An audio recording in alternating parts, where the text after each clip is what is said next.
Can we're here. Can anybody see us or hear us?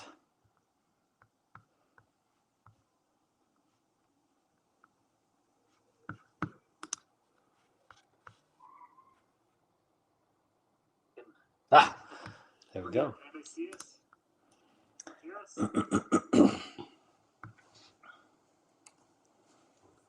Okay, there we go. All right, welcome to our YouTube live. All right, Robin says she can hear us. That's good. So we're already off to a better start than we are last time we did this, huh?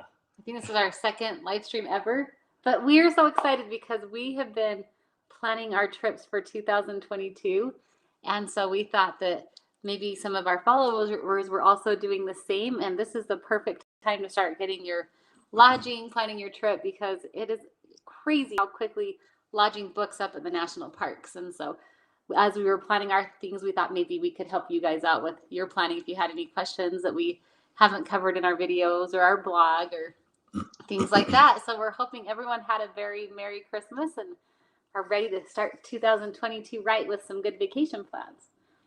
Yeah, so real quick, while people are coming in, what we're going to do here is go over, I'm going to give a little presentation about Yellowstone and give you an overview of what there is to do and where there is to stay and things like that. And then we'll take your questions after that. But before we jump in there, we just wanted to mention some of the places we're going this year, because maybe you're going some of the same places or you're interested in some of those. Let's see, we're going to Las Vegas next month. Yes, we're going to be visiting Arches National Park in Utah because we love Utah parks. That's where we live, is in Utah. We're going to be hitting Capitol Reef, Canyonlands. So 3 national parks in Utah: Capitol Reef, Canyonlands, and Arches. Then we're going to go to Europe. We're going to go to Germany and Italy this year. Cheryl has a sister in Italy and a brother in Germany. And we've got kids making rooms, so she might be in and out. And we're going to go to Geyser National Park in July. So it has been kind of crazy planning all these vacations, and I thought you're probably going through the same thing if you're going to Yellowstone. So let's talk about it now and answer your questions. So with that, I'm going to share my screen here and give you just a little presentation on Yellowstone. This might trigger some questions that you have. Anyway, so Yellowstone, since 1872, that's when it became a national park. Or millions of years before us, because it's been around a long time. This is an image here of Morning Glory Hot Spring, which is near Old Faithful, a really cool hot spring that unfortunately has lost some of its color. You can see it's got really, really pretty colors on it, but it used to be even more colorful. But people threw their stuff in the hot spring. They would throw coins and other debris in there, and they actually tried cleaning this out a number of years ago and got quite a bit of garbage out of there, but it permanently damaged the colors, unfortunately. So all right, so next we have our entrances to the park. If you've never been to Yellowstone, it is huge. This let's see, can I use this? Yeah, okay, so you can see me going around here. There's 2 basic loops or a big figure 8, and it can take anywhere between 4 and 7 hours to drive around that. And so where you stay is really important. Our normal go-to is we usually stay in West Yellowstone. It's close to us, plus it's close to a lot of the really big famous things right here. But there's also the south entrance that if you're going to be going to Grand Teton National Park, which is one of our favorites, you may be dealing with this entrance here. We've got the east entrance, which is by Cody, Wyoming. Sort of by Cody. Cody is on that road out there, but it does take a little while to get to Cody. Yeah, we don't recommend staying in Cody and going to Yellowstone because it's just too far away, but maybe it's part of your road trip. It should definitely be part of your road trip if you're coming from the east. Ooh. Now, here's another, up in the upper right there is the northeast entrance, and that also could be part of your road trip because the road leading into the northeast entrance is called the Beartooth Highway, which is an amazing experience just to drive that road. Yeah, one of my favorite memories of our travels last year was going on that Beartooth Highway. That was really, really neat. Yeah, I'll be doing a video on that one soon. By the way, down south is Grand Teton, and we'll be doing a live next month on Grand Teton. We're devoting a whole live just for that one. Yes, and really, if you are traveling from a long ways away and going to Yellowstone, it really, I think, is a good idea to spend a couple of days and go visit Grand Teton. It is a beautiful national park. It really is gorgeous. Okay, so the West Yellowstone entrance, the west entrance there is the most common entrance. I believe the northeast is the least common entrance. But these two over here, Gardner up top, and then West Yellowstone over here are the most common entrances. But we know people that go through all these entrances. Notice the road. In fact, let's go to the next one here. I was mentioning that the park is laid out in two loops or a figure eight. So we always just refer to this as the lower loop and the upper loop. And a lot of times when we go, because we live close, we'll do one loop one day and the other loop another day. But if you're visiting for the first time and you want to get more out of your experience, generally you would want to do 2 days on each loop is kind of the rule of thumb there. Plenty of people do more and spend more time in the park and take their time doing it. But my point here is that from these entrances over here, you can see it's quite a ways just to get to the loops. So these probably take 45 minutes to an hour just to drive to the main loop. West Yellowstone and Gardner are a little closer, so that's another good reason why those two are good spots. Gardner is really hardly a drive at all, but West Yellowstone is a bit of a drive, and that's just even once you get to the entrance. Plus, sometimes those entrances, especially at West Yellowstone, can get kind of a line. Yes, but the lower loop is a little bit bigger and it has more attractions on it. So again, I think for that, maybe that's part of the reason why more people coming in from West Yellowstone. Just to drive around the loops, each loop, like the lower loop, is around 2.5 hours just driving time. That's not counting stops and sightseeing. And it's not counting if you get in a bison jam, which is likely that you're going to get in a traffic jam caused by bison standing in the middle of the road. So the upper loop is slightly smaller, but still around 2 hours probably to drive around that loop. And so again, it's a lot of driving. So you kind of have to make sure you're planning it out well and staying in the right spots. I'm just highlighting the park here. We're not trying to spend a ton of time on this. We want to get to your questions, but just to give you an overview, here are a couple of the main geyser areas. Notice most of them are on the left-hand side of the map here. And so let me just go over those real quickly for you. Down here in this area, this is called, you have the lower geyser basin, the midway geyser basin, and the upper geyser basin. So there's a ton of stuff going on over here. Great Fountain Geyser is a famous one in the lower geyser basin. In the midway geyser basin, you have Grand Prismatic Spring. You might have seen these images out there online somewhere. This is an overlook looking down on Grand Prismatic Spring. It's really, really beautiful from the overlook. When you're standing right next to it, as you can see, there's people on the boardwalk here standing next to it. You don't actually get to see those colors all that well, but up from above, you get to see the colors better. And then Upper Geyser Basin is where Old Faithful is, and it's actually the largest in terms of just the number of things there are to do there. There's a lot of things to do in the Upper Geyser Basin, a lot of different geysers that are going off. It's really crazy. You're just walking around on the boardwalks and geysers are shooting off all over around you, it seems like sometimes. So notice, though, that Upper Geyser Basin is the furthest south. So these are named after their elevation, not their direction. Here's a video of Old Faithful going off. This is kind of the tail end of it, so it wasn't too spectacular. This is a cool geyser near Old Faithful called Riverside. And as you can see, it's called Riverside because it's shooting into the river. So that's kind of cool. It shoots on an angle. This is Brand Geyser.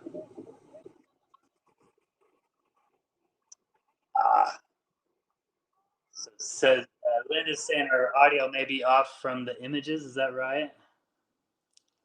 Okay. Okay. We'll do our best here, Linda.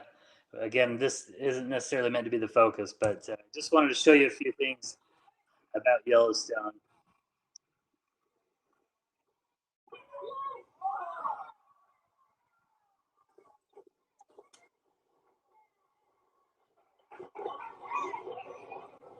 Okay, so some of them shoot on you. It's kind of fun. So this area here is called West Thumb, and this is a really popular place. Wouldn't you say? People love West Thumb because of these deep, deep blue hot springs, and they're right along the edge of Yellowstone Lake. Which is, okay, for us Westerners, that's the biggest lake I've ever seen. Yellowstone Lake is huge, and it's kind of cool because you can see some geysers in the lake. They may be dormant, but you can see where they used to be, and it is a very, very pretty place, and yeah, lots of bright blue springs.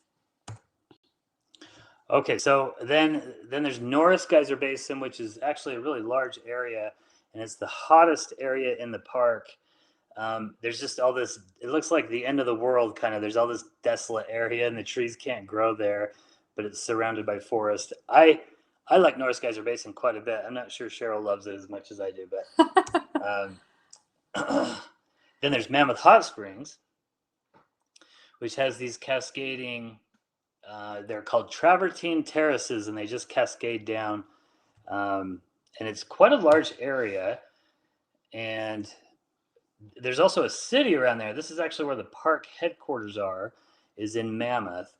The Army used to be there to monitor the park before there was a National Park Service. They used to be there to protect against poaching. And so there's a Fort Yellowstone in Mammoth. And then in this image, in this video here behind me, you can see this is the Mammoth Hotel. Oh, Matt, it's still stuck on the loops picture. Oh, it's just stuck on the loops. Okay. Let's see if we can get off of that.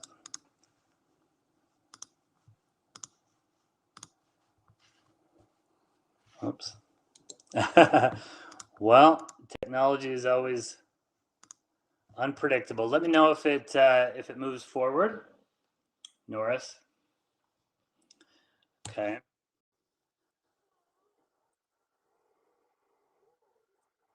What I'm showing right now is some of the elk that are in Mammoth. So in Mammoth, there are a lot of elk that just wander around the town. People really, really enjoy Mammoth.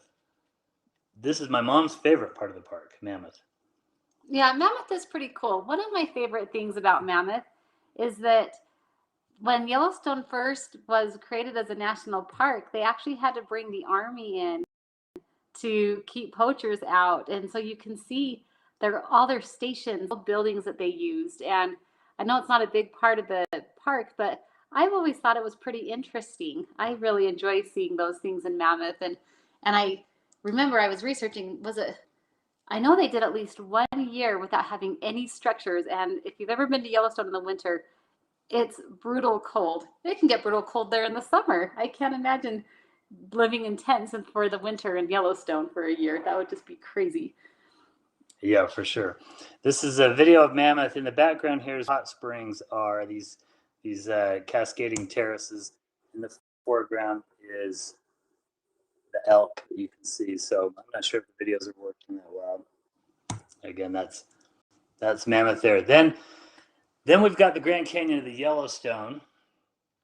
So in the early days of the park, this was the last stop for tourists, and it was kind of the grand finale was the Grand Canyon of the Yellowstone. This is most people that I talk to, their favorite part of the park.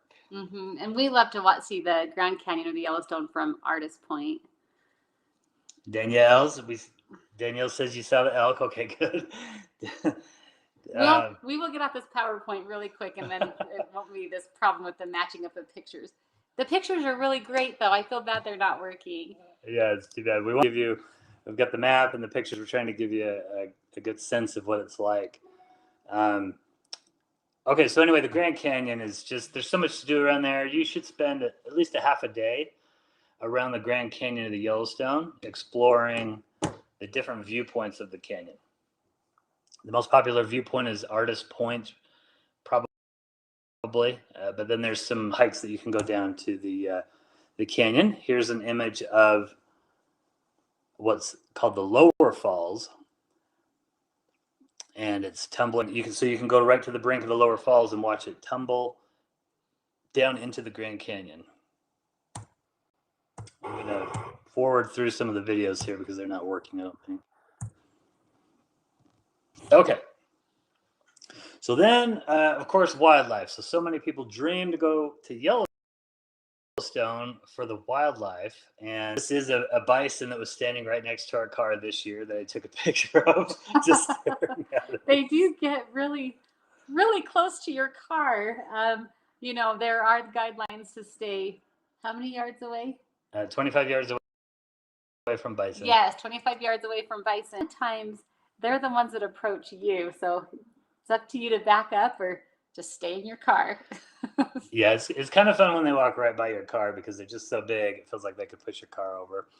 The two main places to see wildlife are in Hayden Valley here on the lower loop, and then Lamar Valley up on the upper loop. It's not actually on the loop there. It's kind of on a road up from the upper loop. Lamar takes a while to get to, so you really have to make a plan if you want to go to Lamar. But Hayden Valley, most tourists will drive right through Hayden Valley on their just driving about. So it's in the middle of the loops. So yeah, something to note there on these. There aren't really pull-offs. Well, there's a few just kind of pull-outs, but there's not like a big parking lot like there is at Old Faithful. Old Faithful has a huge parking lot. You park, and go see the Upper Geyser Basin.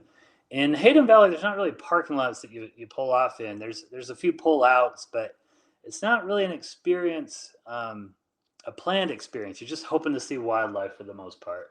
And it's pretty much the same with Lamar Valley. There is a spot where you can kind of park and walk down to the river in Lamar Valley, but most of it is just the serendipity of it, just hoping that you see wildlife. And let's see, what was I going to say about Lamar? Lamar is where most of the wolves hang out.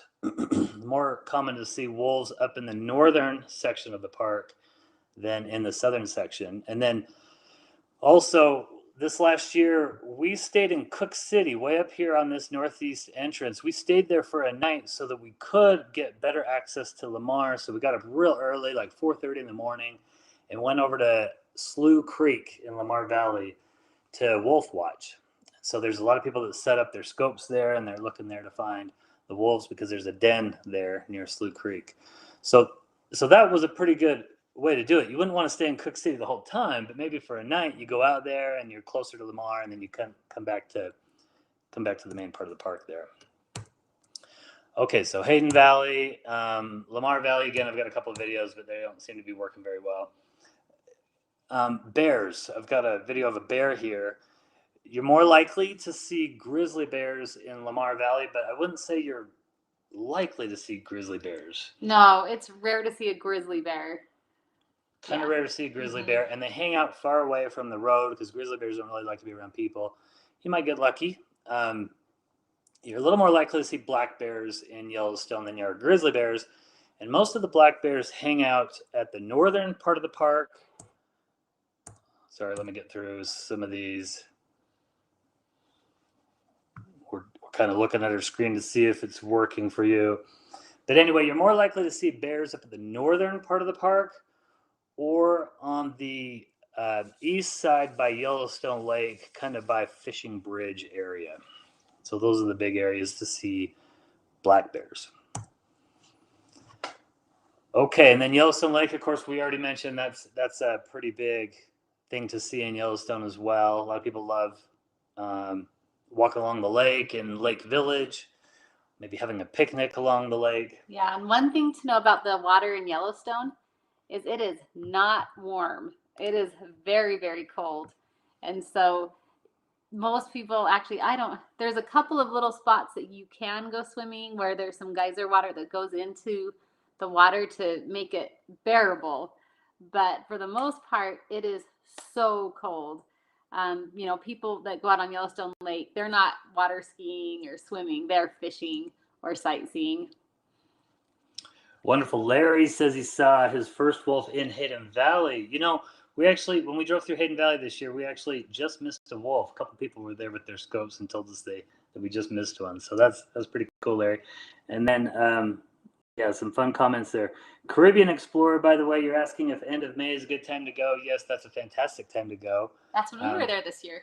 We were there this year, but you're just gambling a little bit because you could get some snowstorms that kind of torpedo your vacation a little bit. But assuming you don't get that, it's an amazing time to go. But it was interesting. So we left the weekend before Memorial Day, and we went to the we drove by Old Faithful on our way to Cody, Wyoming. And we basically had Old Faithful to ourselves. There was hardly anyone there. But when we were returning home on, I believe it was Memorial Day or the day after, we could see lines of cars entering the park. So I think we missed the crowds by just a couple of days.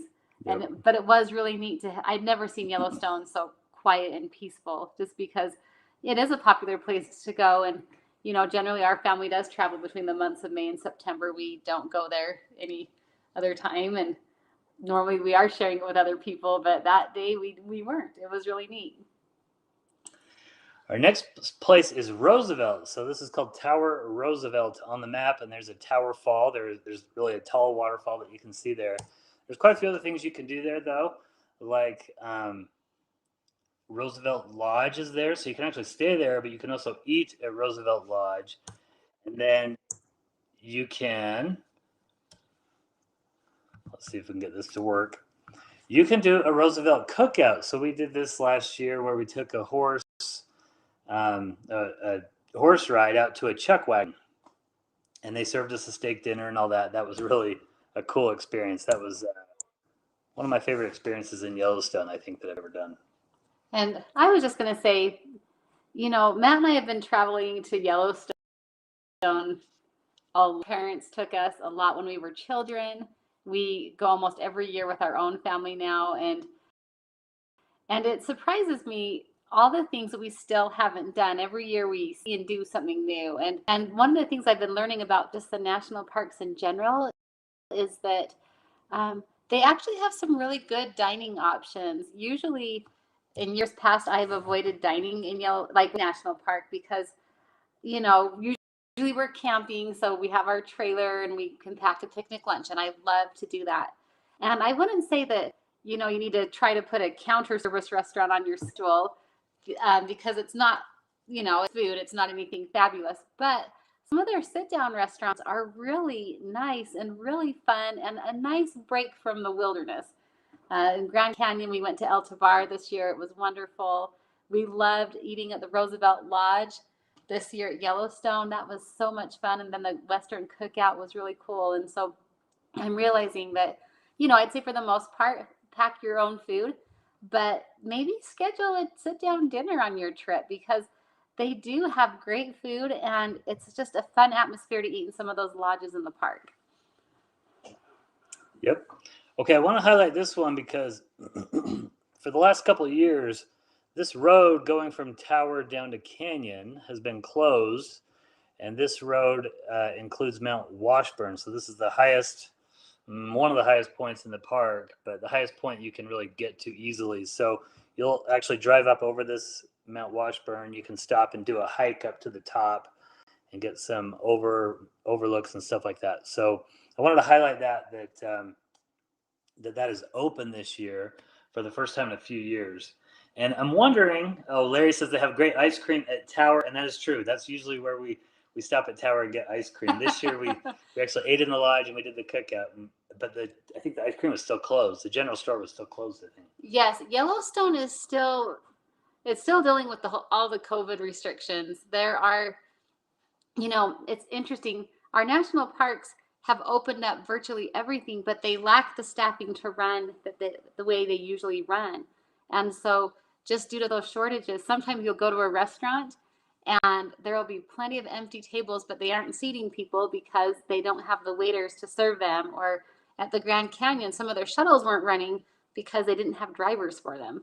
And so I anticipate this to still be a struggle into too, that there will probably still be some staffing shortages at these parks because they're getting overloaded with people visiting, which is great because, you know, everyone should see these national parks. Everyone should see them. But it does create a little bit of a challenge for the tourists when they are understaffed. And so when you go to these national parks, be patient because those people are there and they're working hard and probably doing the job of two people. If any of you out there have bought our guide, let us know in the comments. I'm curious, and part of the reason why I I designed my guide before this road was open, so I'm busy updating it right now to include this road. But if you did buy our guide, that's not on there yet, but you'll want to work that into your agenda there. Okay, and then there are a number of waterfalls that are just right along the side of the road, really just kind of pull off and see these gorgeous waterfalls.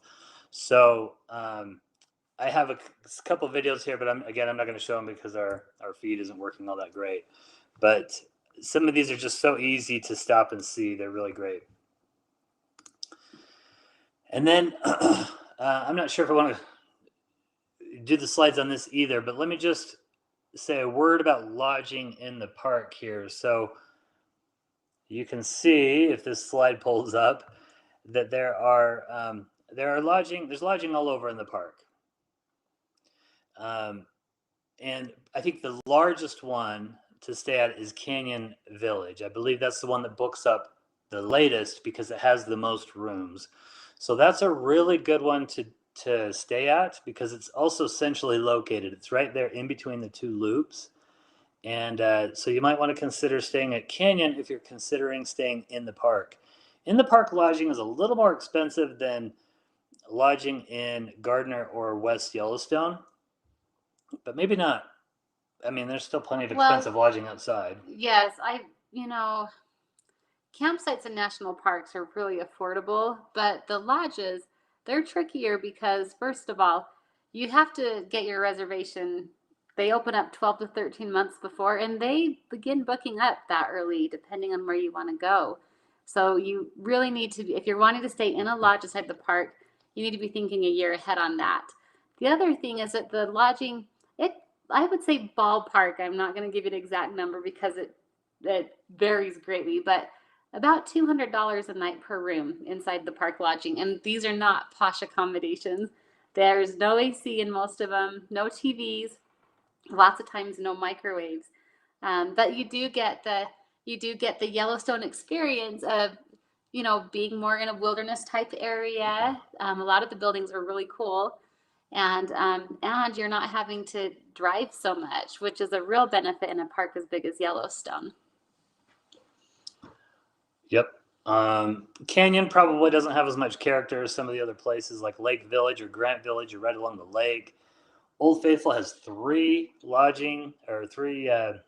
hotels there that you can stay at. But Canyon is by the Grand Canyon, and it's really central. And now with that road over Mount Washburn being open, they call that Dunraven Pass. With that road being open, Canyon is a great place to stay to be able to get to Lamar Valley and anywhere in the park. Okay, so let's, again, I'm not going to go into every one on there. I'd say that's it. For the slideshow. For the slideshow.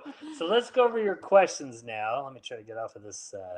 Okay, so editor asked us, what cities in Europe are we visiting? Now, I am kind of curious. We've thought about covering a little bit of our Europe trip on our channel. Give us a comment if you'd like to see what we do. Cities in Europe, like Matt mentioned, I've become an only child for the next couple of years. My siblings both moved to Europe, and so we've got one in Germany and one in Italy. And so we'll be seeing the surrounding cities in those places. We'll be going to Rome and Venice, and we're going to go through the Dolomites. We're going to go to Sicily. Tell us some other. Florence. Matt's been our big trip planner. Bavaria in Germany. So, yep. Okay, let's see. In Yellowstone, do you need a scope or binoculars? Okay, that's from Don H.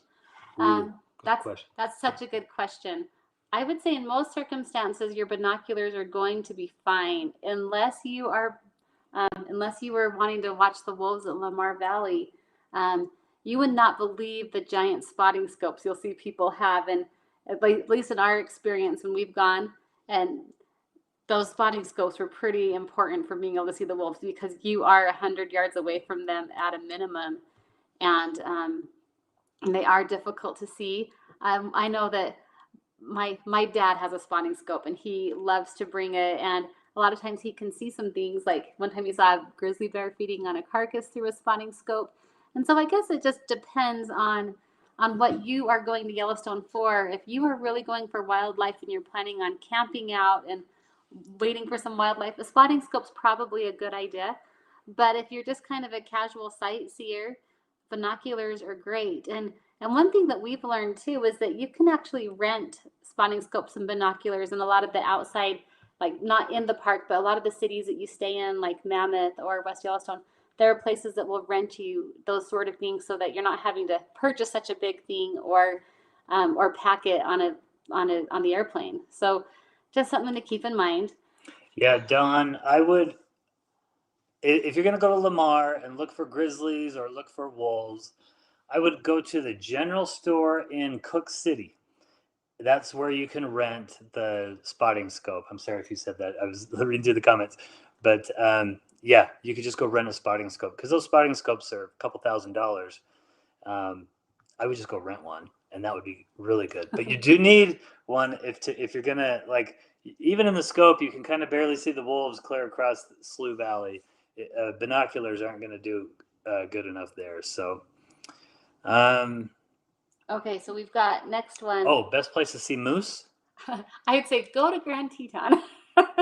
Yeah, moose are more common down in Grand Teton. It's funny. I've heard of people who've seen moose in Yellowstone, but it's never been us. We've never seen a moose in Yellowstone. No, but then when you go to Grand Teton, you kind of see them everywhere. All over the place. Yeah, like they're almost amazing. It's like seeing deer. You're like, oh, there's another moose. Yeah, in fact, my parents have a cabin in Idaho, so they're located down around Idaho and then in the Jackson Hole area of Wyoming. I know there's moose in Yellowstone too. I've just never seen one. But my parents have a cabin in Idaho, and they have moose just come and visit their cabin. It's really cool. So sorry, we don't have a good answer for you on that. But I guess wisdom is knowing what you don't know. Yep. Okay, Danielle, thank you for joining us, and thanks for following our channel. I released that Teddy Roosevelt video for you just Sunday. Hope you liked it. The longest line we've ever waited at the entrance. We tend to get there pretty early. We've actually been kind of fortunate even when we didn't get there early. So we haven't really, I don't know, maybe 10 minutes. Yes, but really this year we were driving out of the park. I could not believe the long line. I mean, we think it was like this was single file on the road, mind you. It wasn't at the gate where there's several entrances, like several booths, but and it probably started because of a bison jam. Yes, but it was a mile of cars backed up. It was crazy. No, it was actually 7 miles. It was 7? Yeah, it was insane. Yeah, we were looking at our odometer. I just felt like it was never going to end. Yeah, it was crazy. I was really grateful we were going the other direction. Let's see. Okay, editor answered Danielle's question too, and says that he or she, editor, I'm sorry, wakes up at 7 a.m. and enters the park by about 8 a.m. So the line was short. Yes, and he says around 10 a.m. the line is very long, and that is true. That's any time between 9 and 11, you're probably going to be waiting in a big old line. I wouldn't do it. And this is just good advice for any national park. The early bird gets the worm. If you like to sleep in, that's cool too. I would maybe start your day around 2 or 3 if you're going to do that, because the park does get really crowded between like 9-ish. It seems like everyone's trying to get in. People start heading back around 4. Yeah, they start leaving the park around between 4, 5, 6. So that's a bad time to leave, actually. And it's actually a great time to enter. Yeah. We entered the park this year around 4 or 5 or something like that, and there was just nobody going into the park. So yeah, what you want to do is just go opposite of what the crowds are doing, or try to stay ahead of the crowds is another way to look at that. Okay, Caribbean Explorers asking, they're moving to Clinton, Utah. That's great. That's pretty close to us, actually. We're near Ogden, Utah, which is right there by Clinton. So welcome from Georgia. It's good to have you in the Beehive State here. I hope this winter isn't going to freeze yet. Well, yeah, 2 weeks. Yeah, we're just hitting the snow today. In fact, today there was a snow squall. A snow squall. A snow squall. I had never heard that term before, but there was a huge wall of snow hitting us. So that's funny. So hopefully you love it here. We do. We love Utah. I really can't imagine living anywhere else. Let's see here. Okay, we're scrolling through our questions here. It's fun to see all the bear sightings you guys have seen, and wolves. Tim Billings says there's good fly fishing there. Neither of us are fly fishers, but my family used to go fishing a lot on Yellowstone Lake, and I have mixed feelings about fishing at Yellowstone Lake because you can't ever keep anything you catch because the fish are either too big or too small. They try really hard to keep the natural species in the lake. I guess you can keep fish that aren't supposed to be in the lake, but if you catch a rainbow trout, you most likely have to throw it back because it's going to be the wrong size. Yep. Gretchen Winklowski says, thanks for the information. Took a family vacation from Pennsylvania to Yellowstone this year. It was the first time. Our videos are helpful. You're very welcome, Gretchen. Thanks for watching our videos. I love Pennsylvania. Been around Pennsylvania quite a bit. In fact, I was just there this year. Went to Gettysburg for like the 7th time. Been to Amish country a lot. We loved our trip to Pittsburgh one year. We went to Pittsburgh and absolutely fantastic. Love Pennsylvania. I lived in Maryland for a while. So that part of the country is quite close to me. And when we first started this channel, we really didn't know who was going to be watching our stuff. I guess I kind of maybe had an inkling that a lot of Easterners would be, but it's been really enjoyable to see so many people coming from the East for the first time to some of these places. And if we can help out, then we're happy to do so. Okay, let's see. What else do we have here?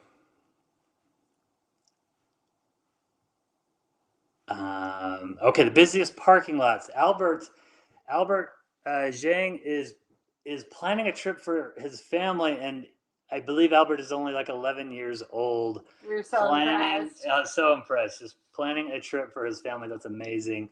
Let's say our nephew planned a trip for our family to Bryce Canyon last year, and he was amazing. I was so proud of him for emailing us all and asking when we could go, and he planned all the food.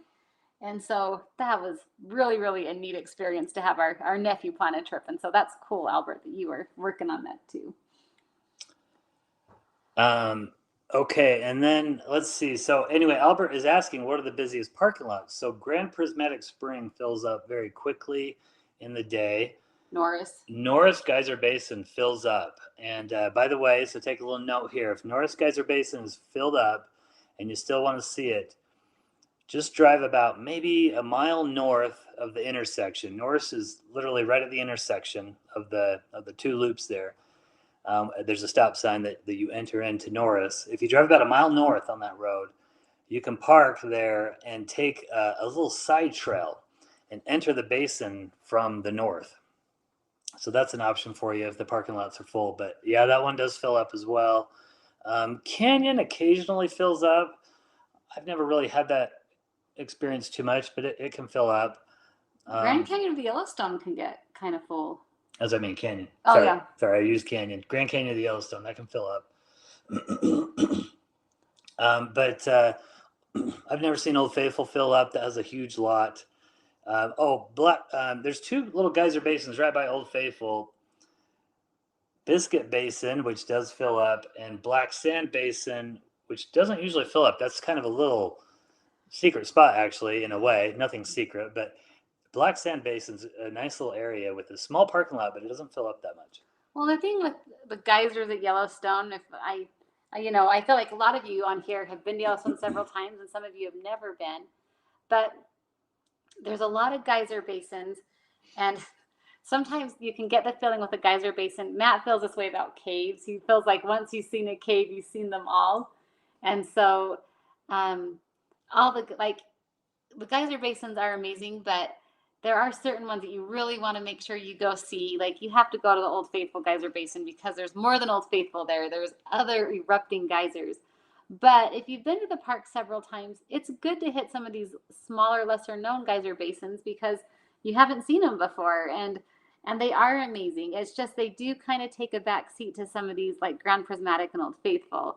And the wildlife. And the wildlife. And so but yes, I also, though, if you're planning a trip, I would say that most people are cool hitting a couple of geyser basins. Like you don't need to see every single geyser basin. Right. Now there are some people that is like their thing, and that is totally cool. But I'd say average Joe, get the variety, the canyon, get the animals, get the geyser basins.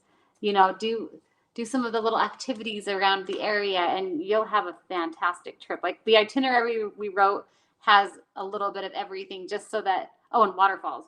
That's one of the coolest things about Yellowstone too, is those waterfalls are so incredible, and you barely have to walk anywhere to see them. You know, like I think around here in the Ogden area, there's this waterfall called Waterfall Canyon. We have to hike up like a mile of really steep terrain to get to like a little trickle of water. Yellowstone, you pull off on the side of the road and you see this amazing waterfall. Okay, editor says the scope is necessary. Yep.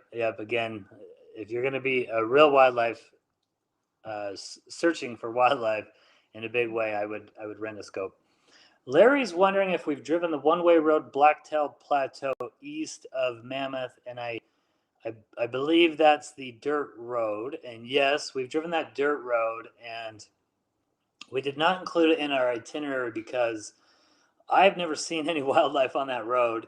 It should be a good spot to see wildlife, but I've never seen it. And I looked up a bunch of reviews online from people who've driven that road.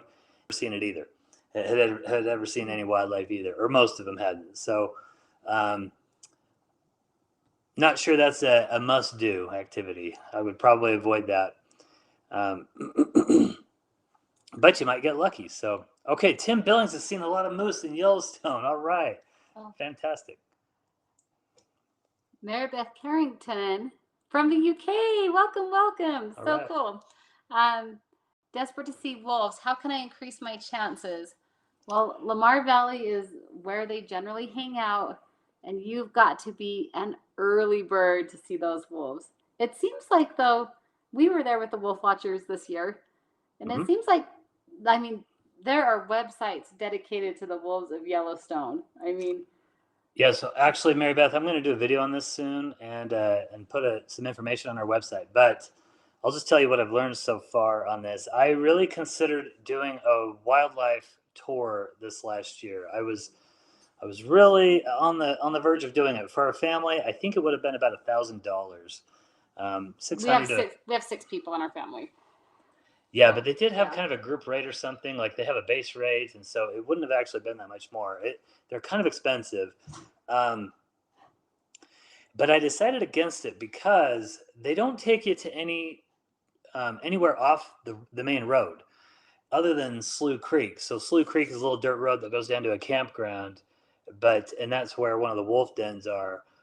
But they're not taking you backpacking into the wilderness or anything like that. So for that reason, I decided against paying all that money to do a wildlife tour. And when we went over to, instead, I just got up early, again, one day at 4:30, drove over to Slough Creek and got there about 5:30. And that's kind of what you need to do, is to get over there around 5:30. The sun comes up, I think, around 6 or something like that. And that's when they're kind of active. So you can see some of them out there, and you need to rent a scope. Now, you might get lucky. I'm sure other people on the feed here have gotten lucky and seen a wolf crossing the street or something like that while they were driving. That would be amazing, but it's never happened to me. So if you want to increase your chances, get over to Slough Creek early. And if you want to spend the money for a tour, I wouldn't say don't do it, because those people that do the tours, they kind of know where the wildlife are moving. They know the patterns. So they could be very good. It's just, on my way back from Slough Creek, I was driving down the street in Lamar Valley. There's only one road that goes through Lamar Valley. And I saw one of their vans off to the side of the road. So you could literally just drive down the road, look for their vans, and pull off. You wouldn't want to go horn in on their discussion or anything like that, because the other nice thing is they're telling you about the wildlife and they're teaching people about it. So that's part of the tour as well. I just thought maybe a tour in Grand Teton might be more worth it than a tour in Yellowstone, personally. Okay, that was kind of a long-winded answer, but Mary Beth, that's a big question for a lot of people, and it's not one that's answered really well out there online, so I'm going to try to do that this year for you, okay? Okay, anything else, Cheryl? Well, they say that Ed would like to see some videos from Europe, but he says he is from Europe. Caribbean Explorer says we need to go to Prague. Yes, there's a lot of places I want to go. There's so many. it's kind of like Yellowstone. I'm sure you start planning the trip and you want to do everything, and you just realize you can't do everything. A lot of places I want to go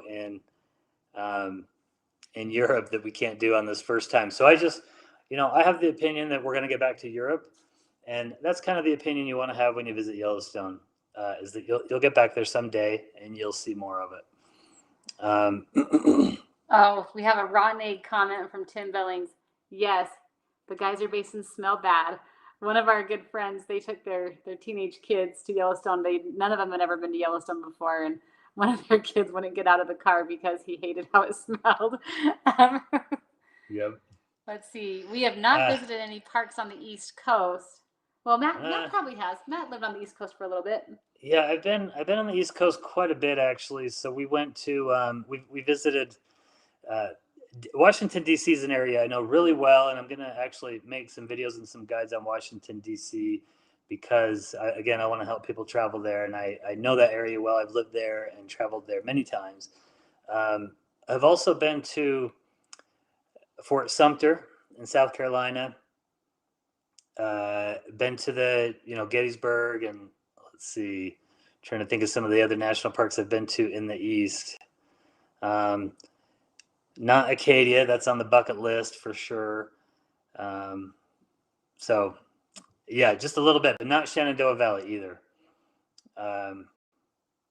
Okay, let's see what. Oh, filling up your tank outside the park. Okay, there are gas stations inside the park, so you should be fine. All the main stops: Old Faithful, Grant Village. There's one by Fishing Bridge. There's one at Tower. There's one at Canyon, Mammoth. All the main spots of the hotels have gas stations, so you'll be okay on the gas. Yes, there's no need to worry about your basic human needs being met while you're inside Yellowstone National Park. There's going to be restaurants, restrooms, gas stations. There's even a couple that have mechanics because automobile problems happen sometimes. So if you even have mechanics inside the park, the only time I felt like the basic needs were not available was not last year. So I guess it was the summer of 2020 when all the water fountains were like plastic off. It's like, okay, no one's going to get COVID. They might dehydrate, but no one's getting COVID. So that was the only time. And then I'm just going to share this just because this is something that's on my mind. Is I'm always concerned about restroom and water availability. It's like my number one priority when I go to a new spot. And so there are water spigots around all the visitor centers, water bottle refill things. So, the national parks in general don't like to sell plastic water bottles, but they will. But they do have, refill stations to encourage people to use, reusable water bottles. And mostly there's flushing toilets places. Once in a while, you'll see vault toilets or honey buckets in the parking lots. But you should be able to find a good flushing toilet if that's what you're looking for. And their campgrounds all have flushing toilets. Mm-hmm. I just did a post too on where you can find a shower in Yellowstone. So there are a couple of showers that you can go pay for in Yellowstone. So let's see. Richard Jacobs says he saw tons of wildlife this year in August. That's awesome. Really happy for you there. Tim Billings does not like the mud pots. He doesn't like the mud pot areas, and those are among some of the least favorite kind of geyser areas in Yellowstone. But it's funny, the early explorers that went to Yellowstone, they were quite fascinated by the mud pots. And so I'm not quite sure why they were so fascinated, but hey, I think they're cool. Yeah, oh, you yeah, do? yeah, I do. Well, they're like melted down. I loved the movie Labyrinth when I was a kid, and if any of you guys watching have seen the movie Labyrinth, it's like the pog of eternal stench. It really is because it smells bad and it's all bubbling up, and I think it's cool.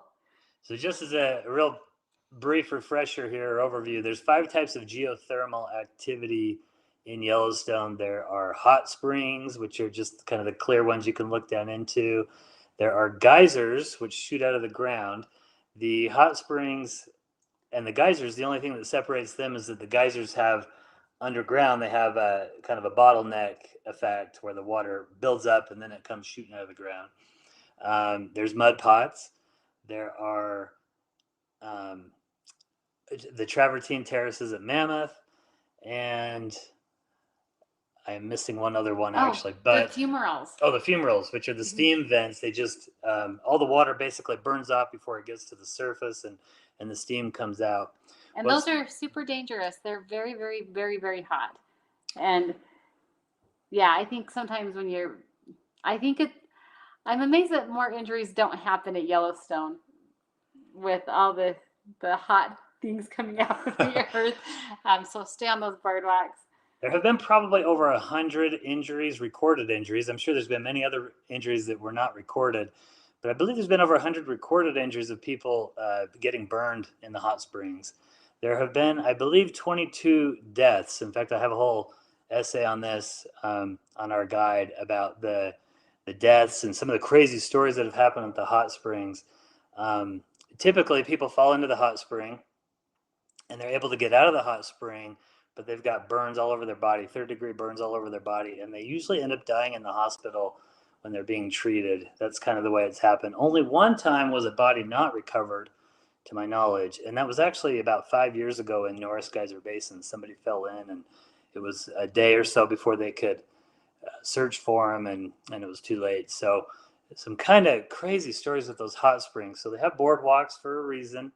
You need to stay on the boardwalks to be safe. Caribbean Explorer says the East Coast sucks. That's why they're moving back out west. And I love visiting the East Coast, but I love living in the West. So Caribbean, I guess maybe I would feel the same way if I actually lived in the East, but I love visiting the East. I really enjoy it quite a bit. I love all the history back there and all that. Okay, what else do we have, Cheryl? I think we're good. I think we've answered the questions. I am so grateful you guys have all gotten on and said hi. We sure appreciate comments we get on our videos. We love the thought of helping people enjoy the parks like we've had the opportunity to. We really do believe that everyone should be able to see these amazing national parks and have it be a good vacation and not a stressful one. You know, go there confidently and know that you're going to see the best things. And so we're hoping our channel can help you with those things. And really, if you're wanting to, you know, put your notebook away and make it a little easier, we do have guides on our website that you can buy, and they do have Matt's amazing audio guide on them. But either way, we just want you to have a fantastic trip to the West. Yeah, and actually in 2023, I'm actually putting together a real tour, an in-person tour. So if you're interested in doing that, or if you know anybody who would be interested in coming on one of my tours, go to our website, send me an email, let me know that you'd be interested. I'm starting to collect names right now of people who would be interested in that. But in the meantime, I have made the very best tour that I can possibly make without taking you on a tour. So we tell you where to go each step of the way, and then along the way you listen to my audio of stories about the geysers and people sticking their head in Old Faithful and peeing into Old Faithful, stories about the wildlife, the wolves, the history of wolves in Yellowstone, bears, that you used to be able to feed the bears in Yellowstone. Some amazing stories about the way people used to travel to Yellowstone. Even the bison right now, currently Yellowstone, I just read a news article. They gave about 600 bison, I think, to a tribe in Oklahoma, and they have to probably kill another 300 or so because you can only have about 4,000 bison in Yellowstone, and they can't spill out into the states nearby because the states have sued the government. They sued Yellowstone saying your bison are bringing disease into our cattle, and so they're not allowed to let bison spill out into the surrounding states, which is kind of a crazy thing. So they actually have to kill some or give them away. So all the wildlife, all the hot springs, they all have interesting stories behind them. So anyway, we've got that on our website, and then I'll be actually doing a real tour in 2023. Oh, and Christy's coming from North Carolina on a 4-week trip. Good job, Christy. I'm excited for you. Tim Billings fed the bears in 1968. That's how recent we used to be able to feed the bears. That is awesome, Tim. That is That is amazing. Really interesting there. Okay, well, that I think wraps it up for us. So thank you so much, everybody, for tuning in, and thanks for all of your support. Stay tuned for more.